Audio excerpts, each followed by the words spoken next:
Hello बच्चों, let's read a given question. The question says a resistance R is connected between the two ends of a parallel smooth conducting rails. A conducting rod lies on these fixed horizontal rails and a uniform constant magnetic field B exists perpendicular to the plane of the rails as shown in the figure. If the rod is given a velocity v and released as shown in the figure, it will stop after some time. Which options are correct? Option A given है, the total work done by magnetic field is negative. Option B, the total work done by magnetic field is positive. Option C, the total work done by magnetic field is zero. Option D given है, loss in kinetic energy of conducting rod is equals to heat generated between R. So to understand this question, we need to understand about the concept of motional EMF under the presence of external force. ठीक है, तो let's suppose अगर हम एक case consider कर लें, we have ये एक रेजिस्टेंस है हमारे पास एंड दिस इज एक रॉड कनेक्टेड है on the smooth rails and this rod कुछ स्पीड या वेलोसिटी v से चल रही है. ठीक है, मैग्नेटिक फील्ड है inward. So what we have studied is कि जब भी कभी रॉड मैग्नेटिक फील्ड में परपेंडिकुलरली उसको स्वीप करती हुई चलती है, so in that situation an EMF is induced, right? So and that EMF is given by the expression E equals to BVL. अब यहाँ पे we need to understand for this particular case it will be BVL. अब यहाँ पे we need to understand कि let's say ये point हमारा A point है, ये पॉइंट B है, तो A और B में से कौन सा पॉइंट हाई पोटेंशियल पे होगा. सो वो फाइंड करने के लिए we use right hand palm rule. So उसके लिए we need to just point the thumb in the of right hand in the direction of velocity, finger in the direction of magnetic field. So palm face will give the direction of high potential. So in this case A high पे होगा, B low पे होगा, तो current will be flowing in this direction. यानी कि A से B की तरफ जो है current flow होगा and it will be from this way. ठीक है ना, कुछ इस तरीके से. अब यहाँ पे हम देख सकते हैं कि ये एक केस और इस तरीके से डेवलप हो गया कि यहाँ पे वी कैन सी के एक रॉड है जिसके अंदर करंट फ्लो हो रहा है आई एंड वो मैग्नेटिक फील्ड में रखी है. तो अगेन वी नो के conductor placed in magnetic field जिसके अंदर करंट फ्लो हो रहा है, तो उसके ऊपर भी एक फोर्स लगती है and that force is given by what. Again right hand palm rule लगाएंगे हम.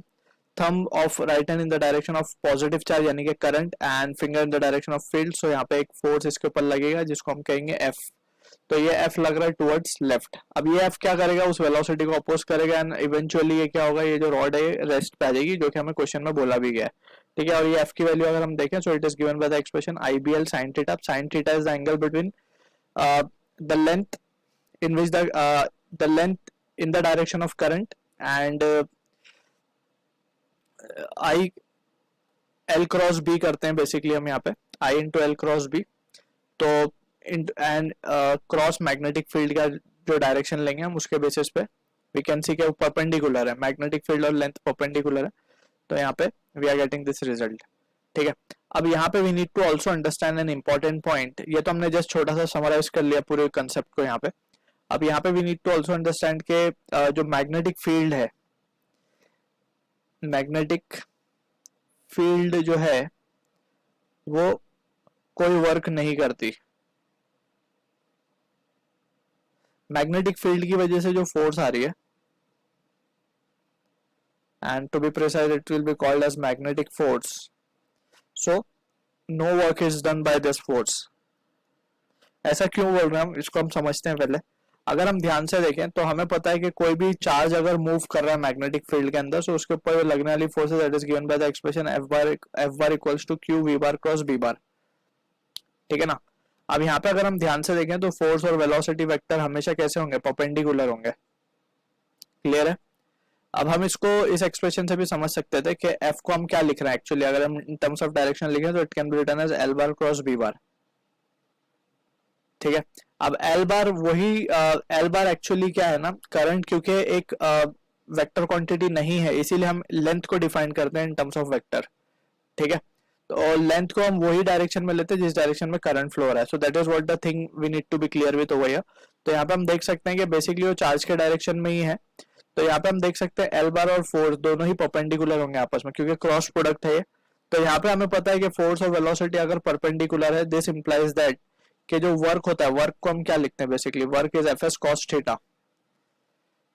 Since force is perpendicular to velocity vector, that implies that work done theta कितना होगा, थीटा विल बी 90 डिग्री, और theta 90 degree, that means work done will be zero. So work done by magnetic field या magnetic force will be zero. So option 1 को तो discard किया जा सकता है, 2 को भी कर देंगे, और ऑप्शन सी जो है हमारा करेक्ट होगा. अब हम ऑप्शन डी को भी चेक करेंगे एक बार. ऑप्शन डी में बोला जा रहा है लॉस इन काइनेटिक एनर्जी, क्योंकि हम यहाँ पे देख सकते हैं अगर इनिशियली वो v वेलोसिटी से चल रहा था तो फाइनली उसकी वेलोसिटी कम होते होते होते होते वो फाइनली जीरो पे आ रहा है, मीन्स उसकी काइनेटिक एनर्जी कम हो रही है. तो ये एनर्जी जा कहाँ रही है, ये एनर्जी जा रही है in the resistance in the form of heat, right. So ये एक मैकेनिकल एनर्जी को हम कन्वर्ट कर रहे हैं थर्मल एनर्जी में. सो उस तरीके से भी ये जो डिवाइस है, ये जो सेटअप है, यूज किया जाता है कि जिसमें हम mechanical energy, that is the motion of this rod is getting converted into heat, and that heat is given by the expression I square into RT.